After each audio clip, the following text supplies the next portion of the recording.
अस्सलाम वालेकुम गाइस। उम्मीद है आप सब लोग खैरियत से होंगे और आज की वीडियो हमारे पास होने जा रही है purpose of database system, data model और रिलेशनल डेटा मॉडल पे।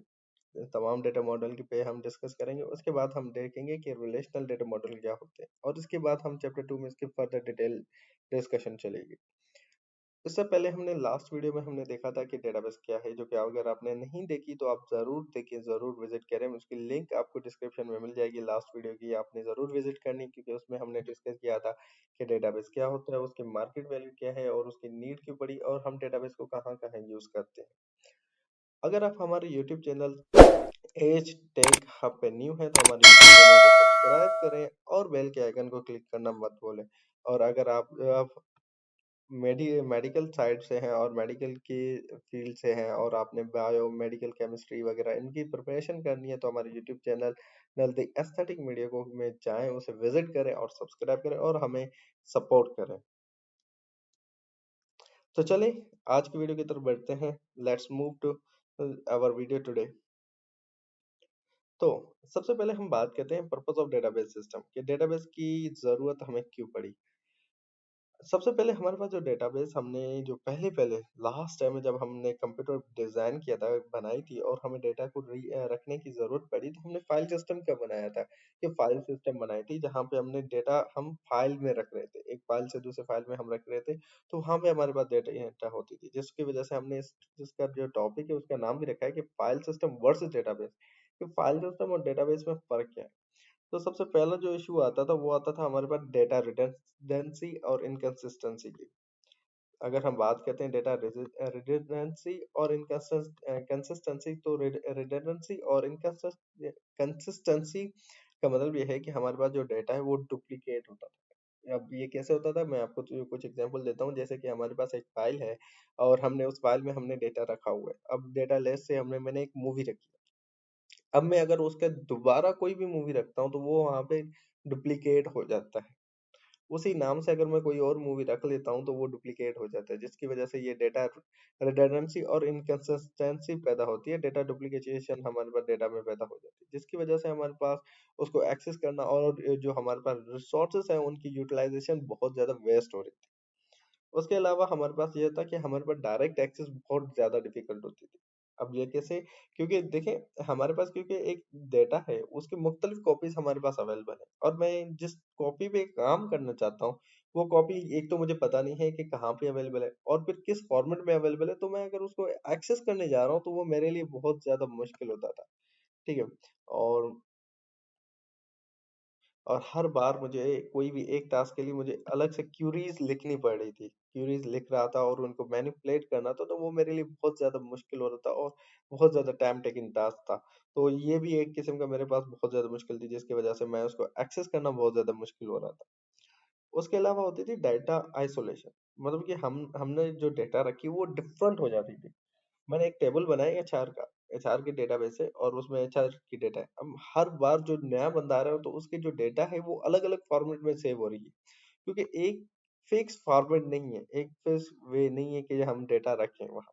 तो इस वजह से मेरे जो डेटा आ रही थी वो डिफरेंट फॉर्मेट में डिफरेंट वेज में मेरे पास आ रही थी, जिस वजह से मैं उसको आइसोलेट हो रही थी, सबसे डिफरेंट हो रही थी और उनके बीच में जो रिलेशन है वो क्रिएट नहीं हो पा रही थी, जिसकी वजह से एक तो ये फाइल सिस्टम में हमारे पास इशू था। दूसरा इश्यू ये था इंटीग्रिटी प्रॉब्लम। अब इंटीग्रिटी प्रॉब्लम क्या है कि एक integrity constraints accounting balance is greater than zero become a buried in program code rather than the being stated explicit, hard to add a new constraints or changes existence one। अब integrity problem के मतलब ये है कि मेरे पास एक data है और उस डेटा में मैंने कुछ चेंज करनी है, उसमें कोई नई लिमिटेशंस लगानी है, तो वो मेरे पास एक तो मुश्किल होती थी। क्यों? क्योंकि वो ऑलरेडी डेटा किसी और डेटा के साथ लिंक्ड, और उसके अलावा एक फाइल है, एक इंडिपेंडेंट फाइल है। अब एक इंडिपेंडेंट फाइल पे मैं कौन-कौन सी लिमिटेशंस लगा सकता हूँ? ये मेरे लिए बहुत ज़्यादा हार्ड टाइम टेकिंग थी। और उसके अलावा मैं आपको एक मिसाल भी देता हूँ कि मुझे एक डेटा रखना है और उसकी वो कॉपी अलग-अलग जगह पे मुझे चाहिए, ठीक है? जैसे कि एचआर टेबल है, वहाँ पे एम्प्लॉयी आईडी है, वो सैलरी में अलग होगी, वो मैनेजमेंट में अलग है, वो डायरेक्टर्स में अलग होगी और वो इंस्ट्रक्टर में अलग होगी। तो ये एम्प्लॉयी आईडी हर जगह पे यूज़ हो रही है, ठीक है? और ये एक किस्म की रिडंडेंसी क्रिएट कर रही है और उसको एक्सेस करना मुश्किल है कि मुझे वो एम्प्लॉयी आईडी किस चीज के लिए चाहिए। तो ये मेरा जो प्राइमरी कीज की जो इशू थी वो ज्यादा यहाँ पे बढ़ रही थी, जो जिसकी वजह से लिमिटेशंस और कंस्ट्रेंट्स लगाना मेरे लिए बहुत ज्यादा मुश्किल होता था। और उसके अलावा ये कि जो चेंज है वो चेंज सफिशिएंट नहीं होती थी, मतलब कि मैं उसको इजीली चेंज नहीं कर पाता था। उसके बाद हमारे पास ये होता है कि हम फिर फर्दर हमने क्या किया कि एटॉमिसिटी पे आए। अब ये हमने डिस्कस किया कि ये कुछ प्रॉब्लम्स थे। उसके बाद हम आए हैं उसके सॉल्यूशंस की तरफ कि हमारे पास एटॉमिसिटी है, और उसके अलावा हमारे पास एक दो और टॉपिक हैं जैसे कि कंकरेंट एक्सेस है, ठीक है, कि मल्टीपल यूजर हमारे पास साथ एक्सेस करें। तो वो ये चीजें कुछ हमने डेटाबेस की एफिशिएंसी के लिए हमने ये इंट्रोड्यूस करवाई कि ये भाई ये भी डेटाबेस में होना चाहिए। जैसे कि एटॉमिसिटी क्या होता है कि एक डेटा है, मैंने ट्रांजैक्शन करनी है और वो ट्रांजैक्शन मैंने एटीएम में किया है।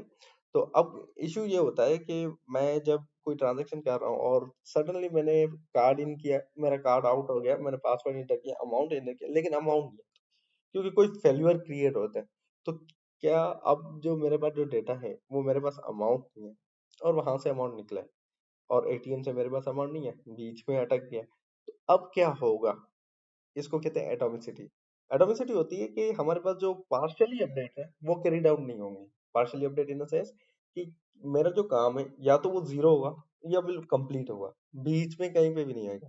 वो फेल्यूर्स को बियर करेगा, बर्दाश्त करेगा फेल्यूर्स को, फेल्यूर सफिशिएंट होगी कि कोई भी फेल्यूर की वजह से सिस्टम मेरे क्रैश नहीं होगा। उसको कहते हैं हमारे पास एटॉमिसिटी।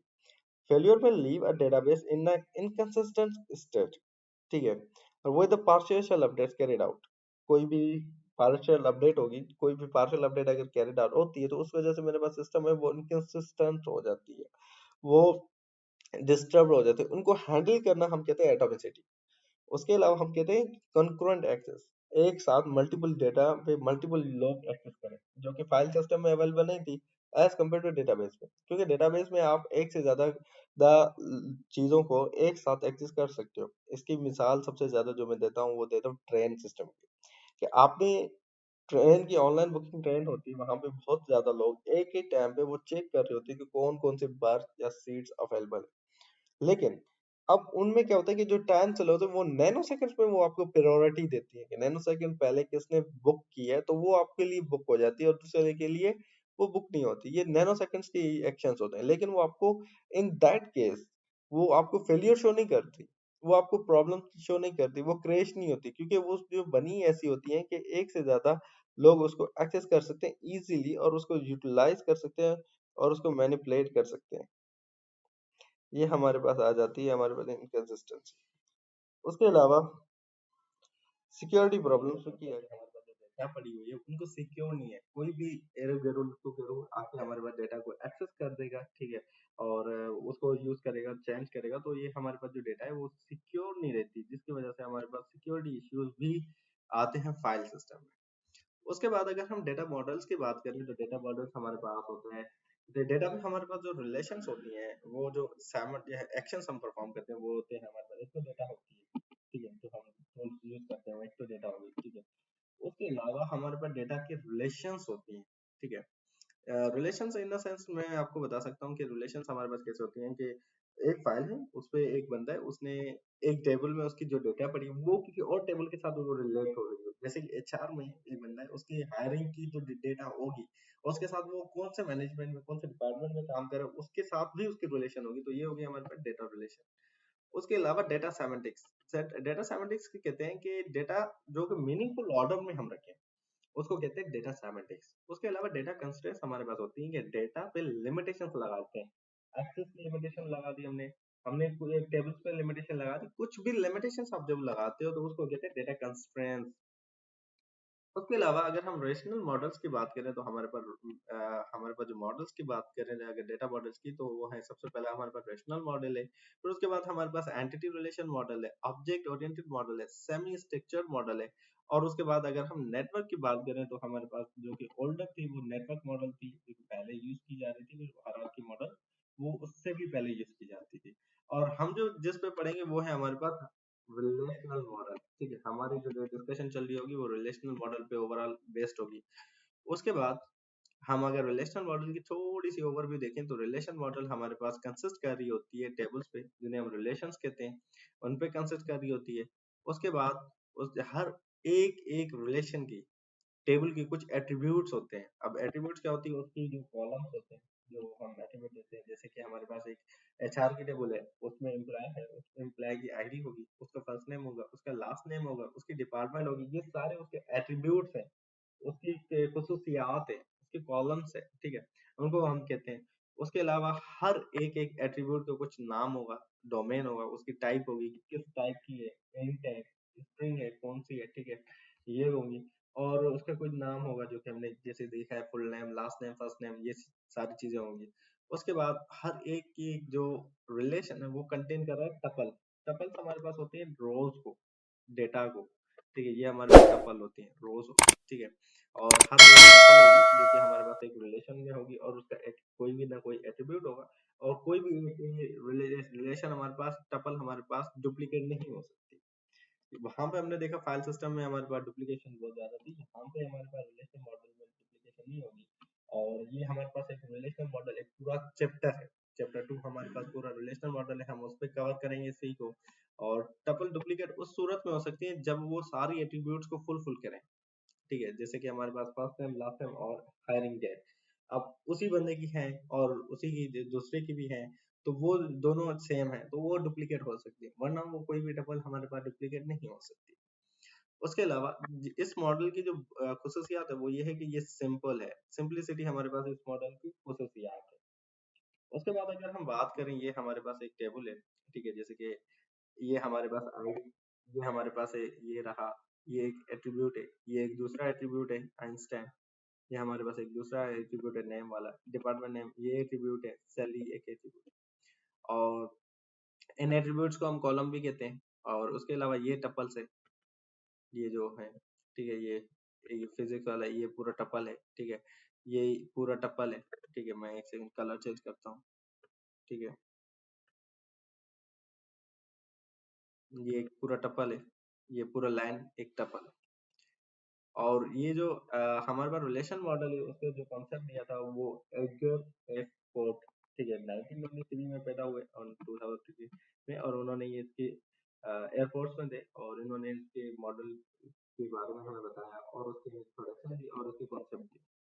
उसके अलावा ये हमारे पास सिंपल कुछ आइडियाज हैं, कुछ सिंपल डेटाबेस हैं, जैसे कि ये हमने अभी भी देखी है कि ये टपल्स हैं, और ये डेटा हमारे पास जो होता है वो ये होते हैं, इसी फॉर्म में पड़ा होता है, टेबल्स के फॉर्म में हमारे पास होता है, ये रोज है, ठीक है, और ये कॉलम्स हैं, ठीक है, एट्रीब्यूट्स है, ये कुछ हमारे पास examples हैं। उसके बाद अगर हम बात करते हैं नेक्स्ट वीडियो में, हम हमारी जो डिस्कशन होगी वो है हमारे पास डेटा एब्स्ट्रैक्शन पे, हम नेक्स्ट वीडियो में डिस्कस करेंगे डेटा एब्स्ट्रैक्शन पे, और उसके बाद इंस्टेंस डेटा पे, और इसके बाद और मेटा डेटा पे हमारे पास डिस्कशन होगी कि ये चीजें क्या होती हैं, और डेटा इंडिपेंडेंसी उन पे बात करेंगे। डेटाबेस लैंग्वेजेस कौन कौन सी डेटाबेस लैंग्वेजेस होती हैं, और उसके बाद डेटाबेस डिजाइन पे कि डेटाबेस को हम किस तरह डिजाइन कर रहे होते हैं, उसकी जो लेवल्स हैं वो कौन कौन सी है, इन सब चीजों पे हम नेक्स्ट वीडियो में डिस्कस करेंगे। तो उम्मीद है आज की वीडियो आपको अच्छी लगी हो, और अगर अच्छी लगी हो तो इस वीडियो को लाइक करें, शेयर करें और सब्सक्राइब करें अपने दोस्तों के साथ, और अगर कोई भी सवाल हो तो कमेंट जरूर करें।